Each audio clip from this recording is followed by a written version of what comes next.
Hello बच्चों, कैसे हैं आप लोग। तो बच्चों आज हम पढ़ने वाले हैं फिजिक्स का एक मेन टॉपिक जो आपके फिजिक्स की नींव है, यानी उसकी जड़ है। ठीक है, तो आज हम पढ़ने वाले हैं scalar quantity and vector quantity. ठीक है, एक छोटी सी बात है, बहुत ज़्यादा इतना बड़ा कुछ टॉपिक नहीं है, बहुत बड़ा, बहुत छोटी सी बात है और आपको बहुत अच्छे से समझ आ जाएगी। ठीक है, शुरुआत करते हैं। देखिए स्केलर क्वांटिटी क्या होती है, जैसा आपकी स्क्रीन में आ रहा होगा, ओनली मैग्नीट्यूड। ठीक है सॉरी तो स्केलर क्वांटिटी वो होती है बच्चों जिसमें केवल मैग्नीट्यूड होता है।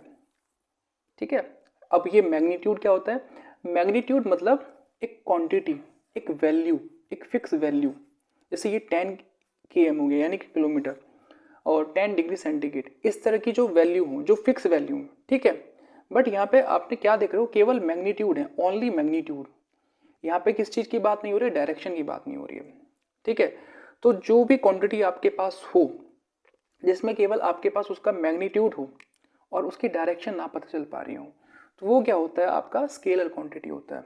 ठीक है, अब इस चीज़ को समझते कैसे हैं। ठीक है, अब देखिए मैंने यहाँ पे लिखा 10 किलोमीटर। ठीक है, अब क्या आपने कहीं डिस्टेंस के साथ लिखा है कि 10 किलोमीटर नॉर्थ या 10 किलोमीटर साउथ या 10 किलोमीटर ईस्ट या वेस्ट, कुछ भी ऐसा डायरेक्शन लिखी है गई, ऐसा लिखा हुआ देखा है? नहीं, हम केवल जो हमारी डिस्टेंस है उसको केवल क्वांटिटी में ही मेज़र करते हैं। ठीक है, तो इसलिए ये मेरी क्या है, डिस्टेंस है और इसको केवल क्वांटिटी में ही मेज़र करा गया है, तो इसलिए ये क्या होगी, मेरी स्केलर क्वांटिटी। सेम एज अब ये क्या है मेरा 10 डिग्री सेंटीग्रेड, यानी ये क्या है मेरा टेम्परेचर। ठीक है, अब इसको इस चीज़ से समझते हैं। अब जब कभी आपको बुखार होता है, सॉरी, तो आप क्या करते हो, थर्मामीटर से अपना जो है टेम्परेचर मेज़र करते हो। तो जितना भी आपका टेम्परेचर उसमें आता है वो फ़ारेनहाइट में होता है।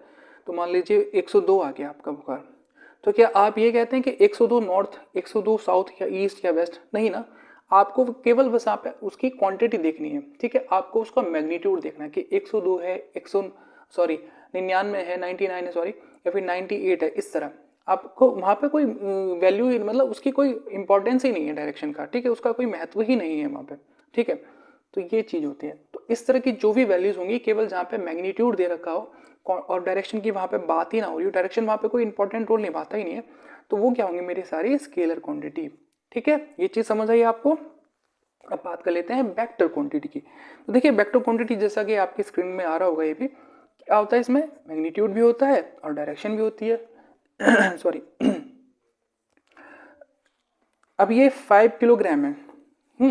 अब आपको पता है किलोग्राम किसकी यूनिट होती है, ये हम वेट को मापते हैं इसमें। ठीक है, वेट को अपना मेजर किस में करते हैं, किलोग्राम में करते हैं। अब आपने एक चीज़ देखी हो कि वेट, वेट की डायरेक्शन होती है। अब आप सोच रहे होंगे सर कैसा बता रहे हो, कहाँ डायरेक्शन होती है। तो जब भी आप कोई चीज़ उठाते हो तो उसकी डायरेक्शन कहाँ होती है, नीचे की ओर होती है ना। अगर आपने कोई चीज़ उठाई है, ठीक है, अपने हाथ में उठाई है, भारी चीज़, पत्थर उठाया है या फिर ईंट उठाई है, अगर आप उसको छोड़ दो तो वो क्या आपकी फॉरवर्ड डायरेक्शन में जाएगी, बैकवर्ड डायरेक्शन में जाएगी? नहीं ना, या फिर ऊपर उड़ के चली जाएगी, वो नीचे ही जाएगी सॉरी। तो उसकी क्या है, एक फिक्स डायरेक्शन है नीचे की ओर, क्योंकि उस पर पृथ्वी हमारी जो अर्थ है उस पर क्या करती है, अपना एक ग्रेविटेशनल फोर्स लगाती है, तो इसलिए वो उसकी डायरेक्शन नीचे होती है, तो उसकी फिक्स होती है डायरेक्शन। और वहाँ पे क्वांटिटी भी है आपकी, तो इसलिए क्या हो गया, क्वांटिटी यानी कि मैग्नीट्यूड भी है, तो इसलिए ये क्या हो जाएगा, वेट मेरा वेक्टर क्वांटिटी। सेम है जैसे ही, जैसे ये मेरा 5 न्यूटन। अब न्यूटन किसकी यूनिट होती है, आपके फोर्स की होती है। ठीक है, अब आप कह रहे होंगे कि सर ये फोर्स कैसे होता है वेक्टर क्वांटिटी। तो देखो बच्चों ऐसा होता है, फोर्स जब आप किसी चीज़ पर लगाते हो, तो या तो आप फॉरवर्ड डायरेक्शन में लगाते हो या बैकवर्ड डायरेक्शन में लगाते हो, और जिस डायरेक्शन में आप फोर्स लगाते हो तो वो उसी डायरेक्शन में मूव करती है। अब ये तो है नहीं कि मान लीजिए ये मेरी गाड़ी खड़ी है, छोटी बच्चों वाली गाड़ी है, ये नहीं कि बहुत बड़ी गाड़ी है। ठीक है, अब एक बच्चे ने इस पर क्या करा, छोटे से बच्चे ने फोर्स लगाया इस पर, यहाँ इसको धक्का दिया। अब धक्का देगा तो ये थोड़ी ना कि उड़ के ऊपर चली जाएगी, यहाँ आ जाएगी, इसकी डायरेक्शन यही होगी, मतलब फॉरवर्ड डायरेक्शन में जाएगी अपने।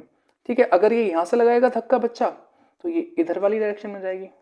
तो जिस डायरेक्शन में फोर्स लगाएगा उसी डायरेक्शन में जा रही है, अलग डायरेक्शन में तो नहीं जा रही है ना।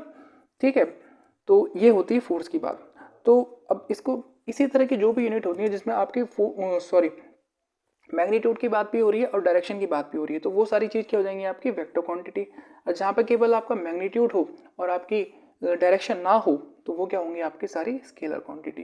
तो बच्चों आई होप आपको ये छोटा सा जो टॉपिक है इजीली समझ आ गया होगा। और अगर आपको कोई डाउट हो तो बता देना, नीचे कमेंट बॉक्स में बता देना। और यार बताना कि आपको कैसा लगा, फीडबैक देना अपना ज़रूरी। ठीक है, चलिए मिलते हैं अपनी नई वीडियो में। Bye bye.